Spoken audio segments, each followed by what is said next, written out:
सभी छोटे बड़े श्रोताओं को सुनीता भटनागर का प्यार भरा नमस्कार। ऑडियो स्टोरीज के हमारे चैनल कहानी जगत में आप सभी का स्वागत है। हिंदी कहानियों की श्रृंखला में आइए आज सुनते हैं नीरजा हेमेंद्र जी द्वारा रचित अमलतास के फूल भाग 2 में संकलित कहानी एक पल। फोन की घंटी बजती जा रही थी। एक बार, दो बार, तीसरी बार। घर में मैं अकेली थी, उस पर कॉलेज पहुंचने की शीघ्रता। लपक कर मैं फोन उठाती हूँ। मेरे हेलो कहने के साथ उधर सन्नाटा। पुनः हेलो कहने के साथ उधर से आवाज आती है, मैम, मैं समीर। पहचाना? मैं समीर हूँ। मैं सुनकर पहचानने का प्रयत्न करने लगी। समीर? कौन समीर? समझ नहीं पा रही हूँ, ये समीर कौन है? स्मृतियों पर जोर डालती हूँ किंतु कुछ समझ में नहीं आ रहा है।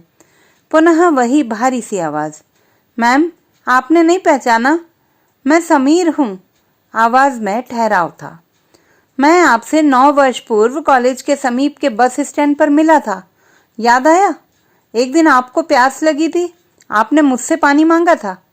मैं प्रतिदिन आपसे पानी के लिए पूछता तथा आपके हाँ कहते ही पानी पिलाया करता था। याद आया मैम? आप किरण मैम है ना?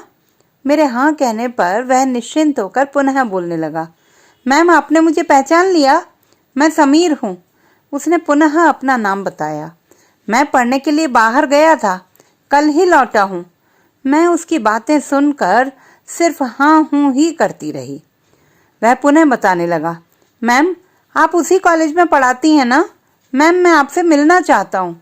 मैंने कहा, ठीक है, बाद में बात करते हैं, कहकर मैंने फ़ोन रख दिया। मैं शीघ्रता से कॉलेज जाने के लिए बस स्टैंड की तरफ कदम बढ़ाती हूँ। मैं प्रतिदिन बस के द्वारा कॉलेज आती जाती हूँ। मेरा घर कॉलेज से लगभग 12 किलोमीटर दूर शहर में है। मैं बस की सीट पर बैठ जाती हूँ, परंतु मन मस्तिष्क में अभी अभी समीर से फ़ोन पर की गई बातें घूम रही हैं। उसे पहचानने के प्रयत्न में सहसा मुझे 9 वर्ष पूर्व की वो घटनाएं स्मरण हो आती हैं। 9 वर्ष पूर्व, मार्च का महीना। छोटे से कस्बे के कन्या इंटर कॉलेज के बस स्टॉप पर वृक्ष के नीचे खड़ी मैं बस की प्रतीक्षा कर रही थी। मौसम में गर्मी उतरने लगी थी। पूर्वाई हवा का झोंका रह रह कर एक सुखद एहसास दे रहा था। प्रकृति ने मानो मादकता रूपी वस्त्र धारण कर लिया हो। बसंत का आगमन जो हो चुका था। सड़क के दोनों ओर लगे मोगरे और पलाश के पेड़ फूलों से भर गए थे। अमराइयों में आम के बीच लुका छिपी करती हुई कोयल की कूक अन्य पक्षियों के कलरव के साथ मिलकर मादकता में वृद्धि कर रहे थे। प्रकृति में अजीब सी सुगंध का समावेश हो रहा था। दोपहर का समय था। आसपास चाय वाले और अन्य फेरी वाले रोजमर्रा की तरह अपनी दिनचर्या में व्यस्त थे। बस के आने में विलंब थी। अचानक 13-14 वर्ष का सांवला सा दुबला पतला लड़का मेरे पास आकर खड़ा हो गया। मुझसे पूछ बैठा, मैम, आप पानी पिएंगी? मैंने विस्मय और थोड़ी प्रसन्नता से उसकी तरफ देखा। वह कौन है? मुझे कैसे ज्ञात हुआ कि मुझे प्यास लगी है? मेरे हाँ कहते ही वह लड़का भाग कर गया और कुछ पलों के उपरांत ठंडे पानी की बोतल लेकर सामने खड़ा था।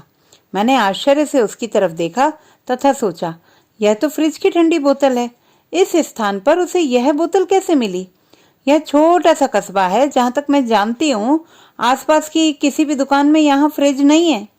मेरे प्रश्नवाचक दृष्टि को वह भांप गया और स्वतः ही बोल पड़ा, मैम, वो मेरा घर है, कहकर उसने हाथ की उंगलियों से समीप स्थित एक घर की ओर इशारा किया। उसने बताया कि उसका नाम समीर है। बस तभी से वो लड़का प्रतिदिन मुझसे पानी के लिए पूछता। मेरे मना करने पर भी पलक झपकते ही एक ठंडी बोतल लेकर खड़ा हो जाता। मेरे पानी पी लेने के पश्चात भी बस के आने तक वह मेरे समीप ही खड़ा रहता। मुझे ऐसा प्रतीत होता था कि वह मुझसे ढेर सारी बातें करना चाहता है। उसके प्रतिदिन ऐसा करने से मुझे भी कहीं न कहीं उसकी प्रतीक्षा रहती।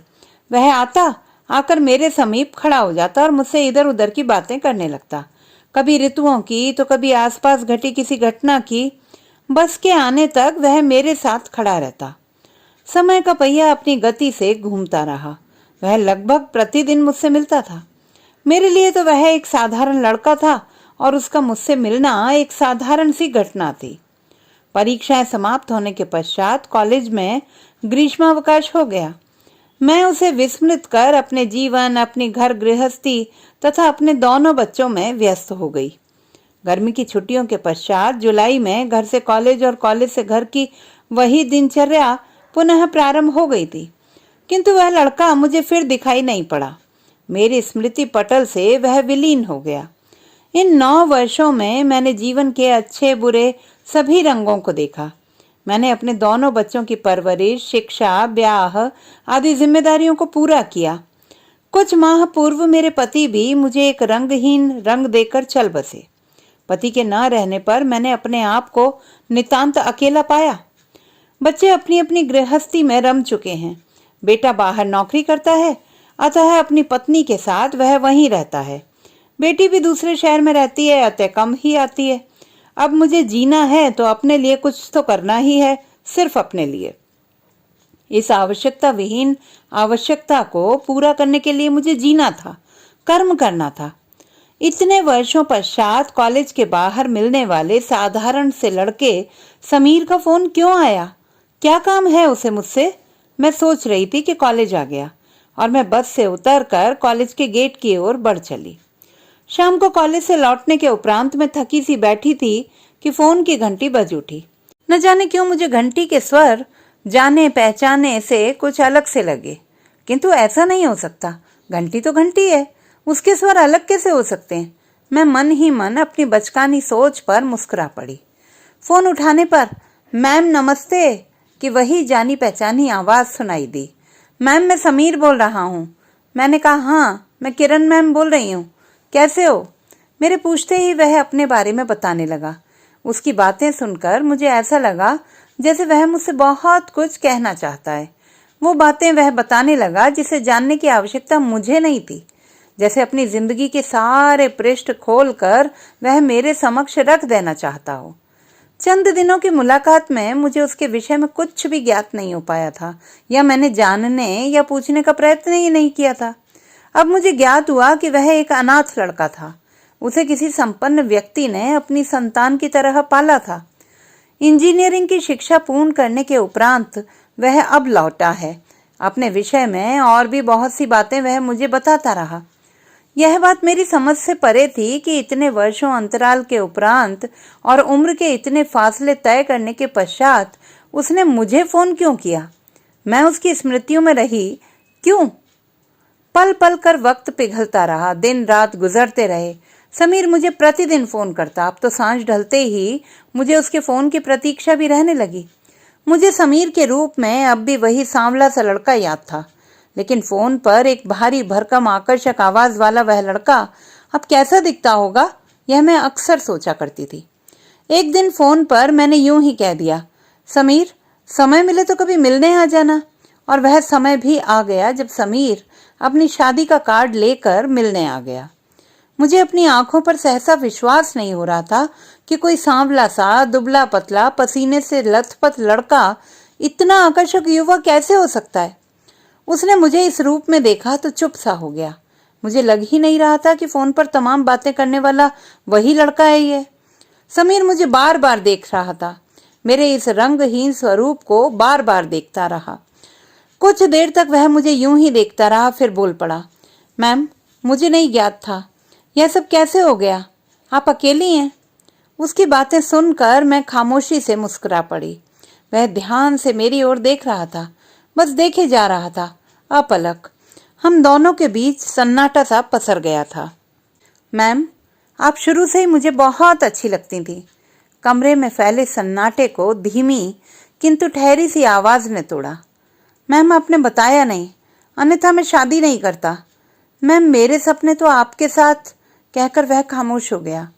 उसके शब्द ज्यों ज्यों मेरे कानों में पड़ रहे थे, मेरे पैरों के नीचे से जमीन खिसकती जा रही थी। मैं हतप्रभ थी। मुझे विश्वास ही नहीं हो रहा था कि मेरे लिए समीर के मन में ऐसा कुछ हो सकता है। वह अपने इस विवाह के बंधन को तोड़कर मेरे साथ अब भी जीवन जीने के लिए तैयार था। वो हट कर रहा था किसी बच्चे की भांति। यह कैसा बंधन था जिसे मैं समझ नहीं पा रही थी? प्रेम का यह कौन सा रूप था? प्रेम के इस रूप से मैं परिचित होना नहीं चाहती थी। किसी प्रकार समीर को समझाते हुए मैंने अलविदा कहा। हाँ, यह अलविदा ही तो था। मैं समीर से अब कभी मिलना नहीं चाहती थी। अपने विवाह का निमंत्रण पत्र देकर किसी आज्ञाकारी शिशु की भांति समीर चला गया। समीर की शादी हो गई। उसकी शादी में न जाने क्यों मैं नहीं गई। कई दिनों के पश्चात एक दिन समीर का फोन आया। उसने बताया कि वह नौकरी के लिए पत्नी के साथ विदेश में जा रहा है। जिंदगी पुनः मुझसे मिलने का अवसर दे न दे, मेरे द्वारा प्रसन्नता व शुभकामनाएं व्यक्त किए जाने पर वह चुप रहा। कुछ क्षणों के उपरांत वह बोला, मैम, अगला जन्म होता है या नहीं यह तो ईश्वर ही जानता है। यदि अगला जन्म होता है तो अगले जन्म में मैं आपकी प्रतीक्षा करूंगा। मिलेंगी ना मैम? मानो वह मेरे उत्तर की प्रतीक्षा कर रहा हो। मैं फोन पकड़े हुए जड़ सी खड़ी थी। फोन पर दोनों तरफ सन्नाटा पसर गया। मैंने फोन रख दिया। आज समीर जा रहा है। मैं उसकी स्मृतियों में गुम होती जा रही हूँ।